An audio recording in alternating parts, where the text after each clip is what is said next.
Assalamualaikum and hello everyone. Today we're going to talk about characteristics, morphology and structure of virus. So, are you ready? Let's go.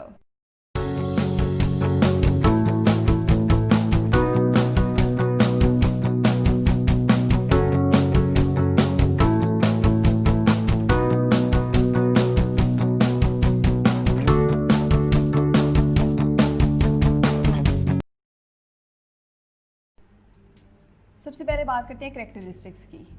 जो एक virus है वो disease causing agent है। Disease causing mean जिस भी host के अंदर ये एंटर होगा वहाँ पे ये डिज़ीज़ काज करेगा उस होस्ट ऑर्गेनिज्म के अंदर। साइज़ की बात करें तो ये बहुत ही स्मॉल इन साइज़ हैं, इतने स्मॉल इन साइज़ हैं कि हम इनको लाइट माइक्रोस्कोप के नीचे ऑब्ज़र्व नहीं कर सकते। इन्हें ऑब्ज़र्व करने के लिए इलेक्ट्रॉन माइक्रोस्कोप की ज़रूरत होती है। अब ये जो वायरसेस होते हैं ये मल्टीप्लाई नहीं करते जो डिज़ाइंड कल्चर्स होते हैं बैक्टीरिया की ग्रोथ के लिए। फॉर एग्ज़ाम्पल ये बैक्टीरिया को ग्रो करवाने के लिए एक कल्चर जो है डिज़ाइन किया गया है। इसके अंदर अगर आप वायरस को मल्टीप्लाई या कल्चर करवाना चाहेंगे तो वो इसके अंदर नहीं करेगा, बल्कि कोई स्पेसिफिक होस्ट के अंदर ही मल्टीप्लाई करते हैं, अपने नंबर को बढ़ाते हैं। नेक्स्ट है कि इनकी कंपोजिशन क्या है। कंपोजिशन की बात करें तो इनके सेंटर में जो डीएनए या आरएनए कोड प्रेजेंट होता है जो इनका जेनेटिक मटेरियल है, और ये कोड जो है वो प्रोटेक्टेड होता है एक प्रोटीन कोड से, और इस प्रोटीन कोड को कहा जाता है कैप्सिड। जैसे कि ये एक वायरस का स्ट्रक्चर है और ये जो बाहर जो प्रोटीन का कोड है इसको कहा जाता है कैप्सिड, और ये जो इंटरनल सेंटर में बिल्कुल आरएनए का कोर है ये इसका जेनेटिक मटेरियल है। ये एक सेकेंड पिक्चर है जो कि ये शो करती है कि एक वायरस का प्रोटीन कोड है, उसके सेंटर में डीएनए प्रेजेंट है, क्योंकि डीएनए और आरएनए दोनों as a genetic material act कर रहे होते हैं। डीएनए आरएनए इनका वायरल जीनोम है, और जो वायरसेस आरएनए को अपना जेनेटिक मटेरियल रखते हैं उनके अंदर RNA as a genetic material मौजूद होता है। उनकी जो जेनेटिक इन्फॉर्मेशन है वो परमानेंटली डीएनए के अंदर ही इनकोडेड होती है। कैसे उस वायरस ने रेप्लिकेट करना है, कैसे उसने इफ़ेक्ट करना है होस्ट को, वो सारी इन्फॉर्मेशन जो है वो उसके आरएनए के अंदर ही परमानेंटली स्टोर्ड होती है। नेक्स्ट है टाइप ऑफ वायरसेस। वायरसेस कितनी किस्म के हैं और किन किन एनिमल्स को ये इफ़ेक्ट कर रहे होते हैं, उसकी बेस पे इनकी टाइप्स हैं डिफरेंट।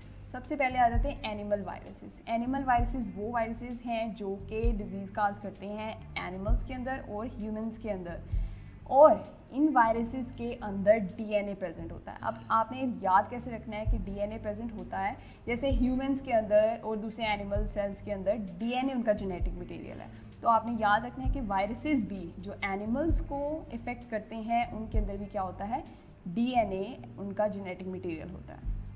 नेक्स्ट है प्लांट वायरसेस। प्लांट वायरसेस के अंदर मोस्टली जो है वो उनके अंदर प्रेजेंट होता है आरएनए, और ये ऑफ कोर्स प्लांट वायरसेस हैं तो डिजीज़ भी काज करेंगे प्लांट्स के अंदर ही, जैसे कि टोबैको मोज़ेक वायरस है, टीएमवी वायरस है, टोबैको प्लांट को इफ़ेक्ट करता है ये।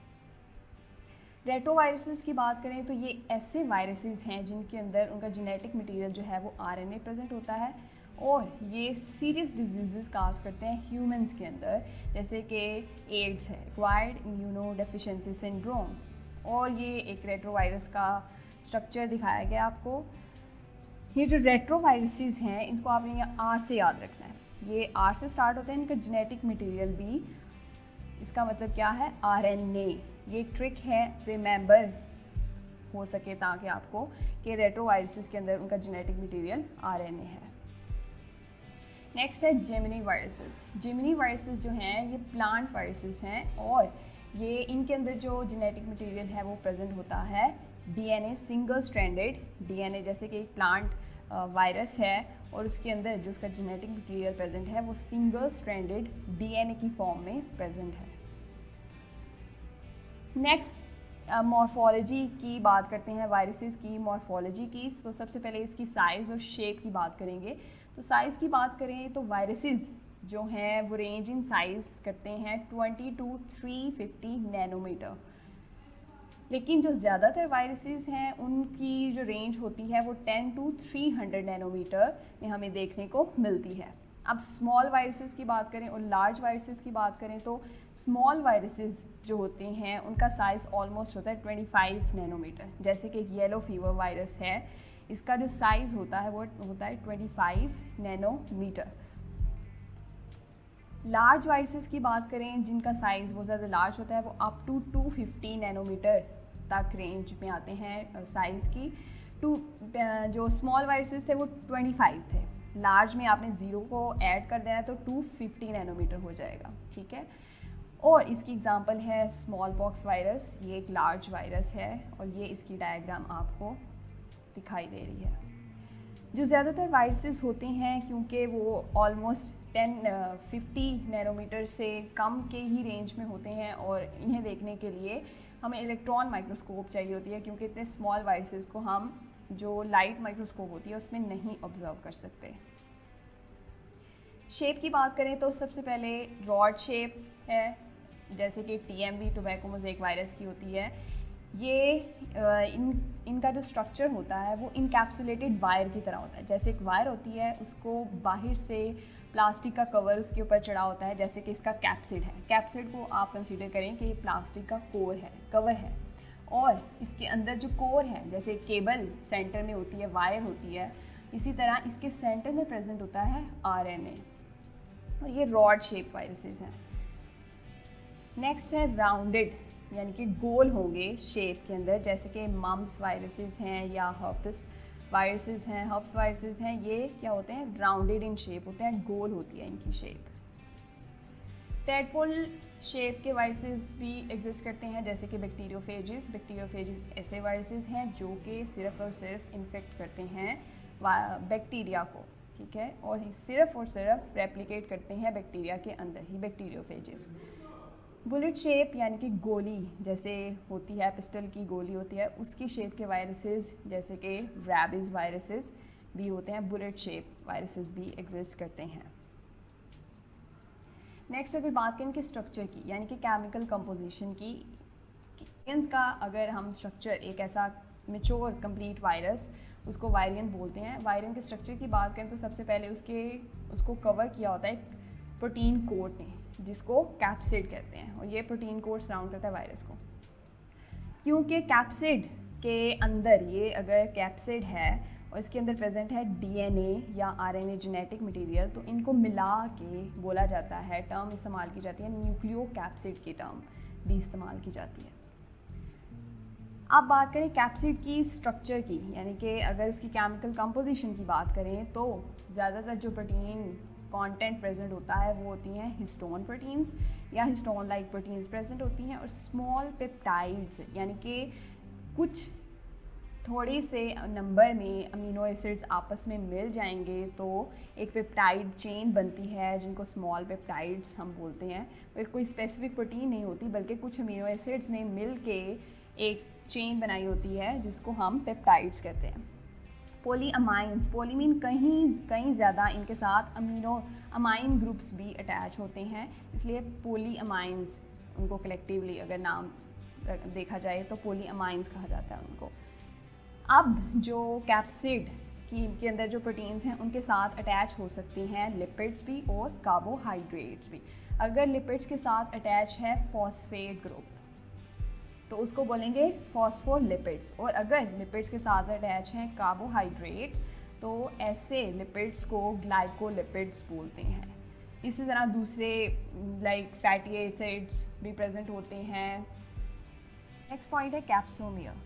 कैप्सोमियर आइडेंटिकल रिपीटिंग यूनिट्स हैं जो कि एक कैप्सिड को बनाते हैं। अगर ये एक वायरस का स्ट्रक्चर है तो इसके अंदर ये जो आइडेंटिकल रिपीटिंग यूनिट्स जो बार बार आपस में जुड़ के एक स्ट्रक्चर को बना रहे हैं, कैप्सिड को बना रहे हैं, इन आइडेंटिकल रिपीटिंग यूनिट्स को कहा जाता है कैप्सोमियर्स।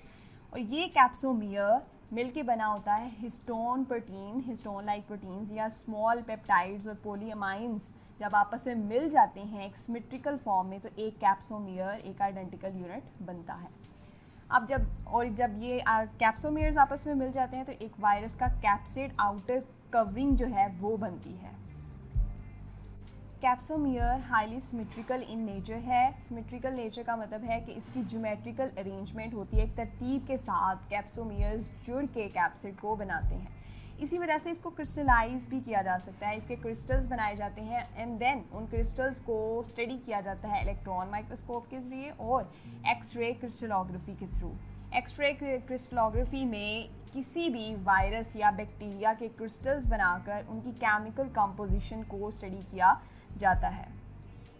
जो ज़्यादातर एनिमल वायरसेस हैं उनके अंदर जो उनके बाहर एक एडिशनल लिपोप्रोटीन इन्वेलप जो है वो प्रेजेंट होता है, और ये इन्वेलप वो कहाँ से लेते हैं, जब वो एक होस्ट ऑर्गेनिज्म को, स्पेसिफिक होस्ट ऑर्गेनिज्म को इफ़ेक्ट करते हैं, उनके अंदर जाके इन्फेक्शन काज करते हैं, तो उनकी जो आउटर मेम्ब्रेन्स होती हैं सेल्स की, वहाँ से ये लिपोप्रोटीन इन्वेलप को डिराइव करते हैं, लेते हैं। तमाम जो प्लांट वायरसेस हैं और जो फेजिस हैं वो नेकेड होते हैं, यानी कि उनके बाहर जो है कोई एडिशनल कवरिंग प्रेजेंट नहीं होती, जबकि मोस्ट एनिमल वायरसेस हैं उनके बाहर जो है वो एडिशनल कवरिंग प्रेजेंट होती है।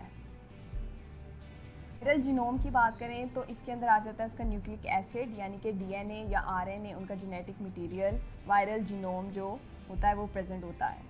एनिमल वायरसेस और फेजेस के अंदर उनका जेनेटिक मटेरियल डीएनए होता है आमतौर पर, और जो प्लांट वायरसेस होते हैं उनके अंदर आरएनए, उनका जेनेटिक मटेरियल प्रेजेंट होता है। कुछ वायरसेस ऐसे होते हैं जिनके अंदर single copy of nucleic acid होता है, यानी कि उनके अंदर एक ही जो आरएनए या डीएनए की कॉपी है वो प्रेजेंट होती है। ऐसे वायरसेस को हैप्लॉइड वायरसेस कहा जाता है। और कुछ वायरसेस ऐसे भी होते हैं जिनके अंदर दो जो कॉपीज़ हैं उनके जेनेटिक मटेरियल की वो प्रेजेंट होती हैं, 2 आइडेंटिकल कॉपीज़ उनके न्यूक्लिक एसिड की होती हैं। जैसे कि रेट्रो वायरसेस हैं, इनके अंदर 2 आइडेंटिकल आरएनए स्ट्रैंड्स प्रेजेंट होते हैं, जैसे कि ये एक स्ट्रैंड है और एक ये वाला स्ट्रैंड है। 2 जो हैं सिंगल स्ट्रैंडेड आरएनए की कॉपीज़ प्रेजेंट हैं। So this was all about of today's lecture. If you have any question, you can leave it in the comment box down below. If you haven't subscribed to my channel, then hit the subscribe button right now. I'll see you in the next video. Take care, bye bye, and Allah Hafiz.